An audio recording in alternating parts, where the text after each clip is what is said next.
अरे बेटा, मैंने तुम्हारे मोबाइल पर वॉइस कमांड इंस्टॉल कर दिया था ताकि किसी भी मुसीबत में तुम मुझको बुलाओ तो मैं जल्द से तुम्हारी मदद के लिए आ सकूं। ये सुनकर वीर उनसे पूछना चाहता है कि आपको इसके अलावा कोई और काम धंधा है कि नहीं, पर पैसा न मिलने के डर से वो नहीं पूछता, चुप रह जाता है।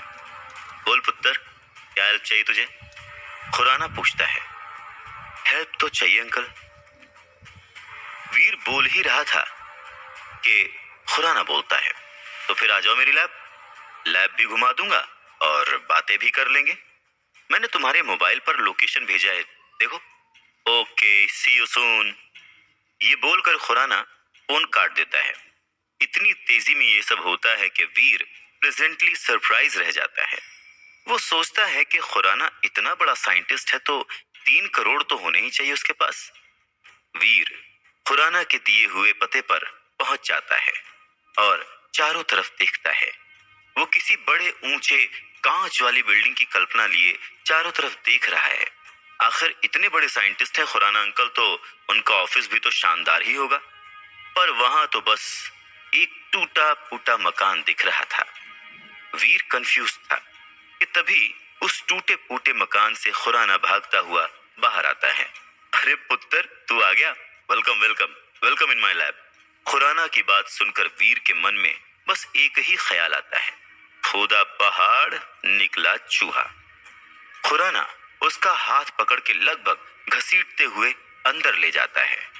अंदर आने के बाद का नजारा देखकर वीर को लगता है भैया गई भैंस पानी में। कबाड़ी की दुकान भी उस घर से ज्यादा अच्छी थी। अब वीर अपनी भावनाओं पर काबू नहीं रख पाया और अपना सवाल दाग ही देता है। अंकल, आप तो कह रहे थे कि आप बड़े साइंटिस्ट हैं। इस पर खुराना हड़बड़ाता है। हाँ हाँ हाँ, क्यों क्यों किसी ने कुछ और बोला है क्या? वीर सरकास्टिक होकर कहता है, नहीं, वो इतना बड़ा ऑफिस देखकर लग रहा है।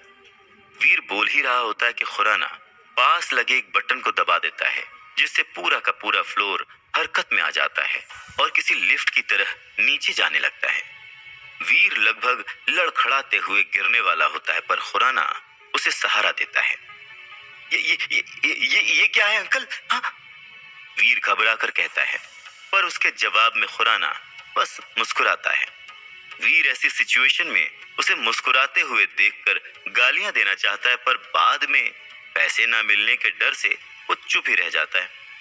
अब वो लिफ्ट रुकती है और एक दरवाजा खुलता है। एक तेज सफेद रोशनी से वीर की आंखें चुंधिया जाती हैं और वो अपनी आंखें मींचने लगता है। उन मींची हुई आंखों से वो जो देखता है तो बस उन्हें देखता ही रह जाता है।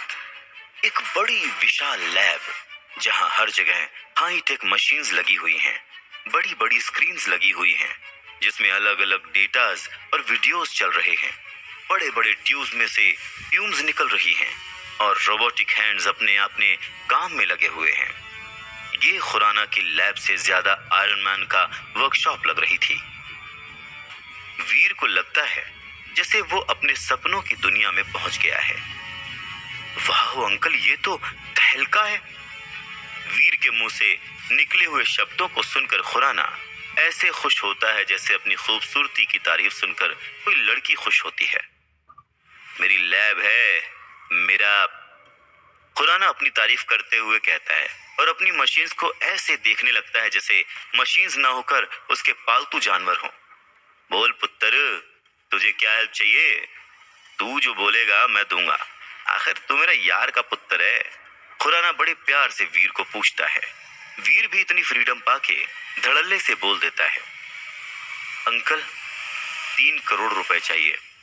ये सुनते ही खुराना अपनी ही मशीन्स पर फिसलते हुए नीचे गिरते गिरते बचता है और खुद को संभालते